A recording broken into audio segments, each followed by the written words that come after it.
Hi hello ನಮಸ್ಕಾರ, ಎಲ್ಲರೂ ಚೆನ್ನಾಗಿದ್ದೀರಲ್ವಾ? ಇವತ್ತು ನಾನು ಕನಕಪುರ ರೋಡ್ಗೆ ಬಂದಿದ್ದೀನಿ. ಕನಕಪುರ ರೋಡಲ್ಲಿ ರವಿಶಂಕರ್ ಗುರೂಜಿ ಆಶ್ರಮ ಇದೆಯಲ್ಲ, ಅದ್ರ ಎದುರುಗಡೆನೇ ಇದೆ ಈ ದೇವಸ್ಥಾನ.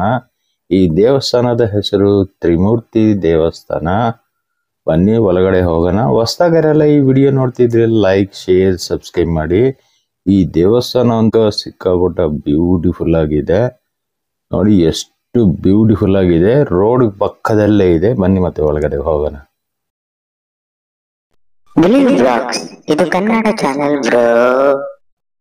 ಬೆಂಗಳೂರಿಂದ ಕೇವಲ 19 ಕಿಲೋಮೀಟರ್ ದೂರದಲ್ಲಿರುತ್ತೆ ಈ ದೇವಸ್ಥಾನ. ಆರ್ಟ್ ಆಫ್ ಲಿವಿಂಗ್ ಇಂಟರ್ನ್ಯಾಷನಲ್ ಎದುರುಗಡೆನೆ ಇರುತ್ತೆ ಈ ಟೆಂಪಲ್. ಇದು ಮೈನ್ ರೋಡಲ್ಲೇ ಇದೆ. ನೀವು ಬೆಂಗಳೂರಿಂದ ಬರಬೇಕಾದ್ರೆ ಲೆಫ್ಟ್ ಸೈಡಲ್ಲಿ ಬರುತ್ತೆ ಈ ದೇವಸ್ಥಾನ. ಒಳಗಡೆ ಚೌಟ್ರಿನೂ ಇದೆ ಇದ್ರ ಹಿಂದ್ಗಡೆ. ತುಂಬ ಬ್ಯೂಟಿಫುಲ್ ಆಗಿದೆ ಈ ದೇವಸ್ಥಾನ ಅಂತೂ. ನನಗೆ ಐಡಿಯಾನೇ ಇರಲಿಲ್ಲ ಈ ದೇವಸ್ಥಾನಕ್ಕೆ ಬರೋದು. ನಾನು ಆನ್ ದ ವೇ ರೋಡಲ್ಲಿ ಹೋಗಬೇಕಾಗಿ ನೋಡಿ ಮಾಡಿರೋದಿದು. ತುಂಬ ಬ್ಯೂಟಿಫುಲ್ ಆಗಿದೆ. ಅಟ್ರಾಕ್ಟ್ ಮಾಡುತ್ತೆ ಆ ರೋಡಲ್ಲಿ ಹೋಗೋರನ್ನ.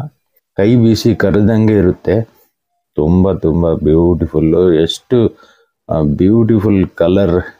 ಈ ಮಕ್ಕಳಿಗಂತೂ ಸಿಕ್ಕಾಪಟ್ಟ ಎಂಜಾಯ್ ಮಾಡ್ಬೋದು. ಇಲ್ಲಿ ಕೆಲವೊಂದು ಸಿಕ್ಕಾಪಟ್ಟ ಸ್ಟ್ಯಾಚ್ಯೂಸ್ ಮಾಡಿದ್ದಾರೆ. ಇಲ್ಲಿ ಸೂಪರ್ ಆಗಿದೆ ಪ್ಲೇಸ್ ಅಂತೂ. Don't miss it. ನೀವು ಕನಕಪುರ ರೋಡ್ಗೆ ಬಂದಾಗ ನೀವು ಈ ಪ್ಲೇಸ್ನ ಮಸ್ಟ್ ವಿಸಿಟ್ ಮಾಡಿ. ನೀವು ಗೂಗಲಲ್ಲೇ ತ್ರಿಮೂರ್ತಿ ಟೆಂಪಲ್ ಅಂತ ನೀವು ಸರ್ಚ್ ಮಾಡಿದ್ರೆ ಈ ಪ್ಲೇಸ್ಗೆ ಬರ್ಬೋದು. ನೀವು ಮೈನ್ ರೋಡಲ್ಲೇ ಇರುತ್ತೆ.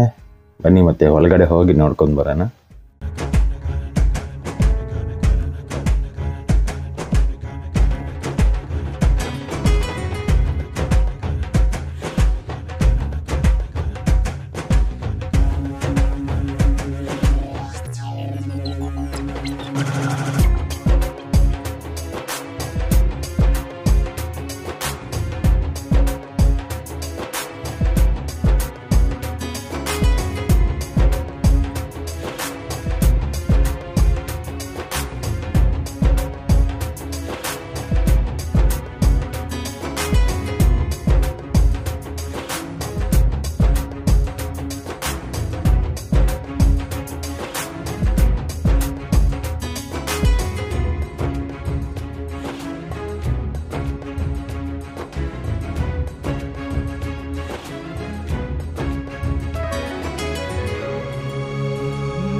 ನೋಡಿದ್ರಲ್ವಾ ತ್ರಿಮೂರ್ತಿ ಟೆಂಪಲ್ಲು. ಈ ತ್ರಿಮೂರ್ತಿ ಟೆಂಪಲ್ ಏನಕ್ಕೆ ಕರೀತಾರೆ ಅಂದರೆ, ಇಲ್ಲಿ 3 ಮೂರ್ತಿ ಇದೆಯಲ್ವಾ, ಆಂಜನೇಯನ ಸ್ವಾಮಿ, ಗಣೇಶ, ಶ್ರೀಕೃಷ್ಣ, ಇವು ಮೂರ್ತಿಗಳು ಇರೋದ್ರಿಂದ ತ್ರಿಮೂರ್ತಿ ಟೆಂಪಲ್ ಅಂತ ಕರೀತಾರೆ.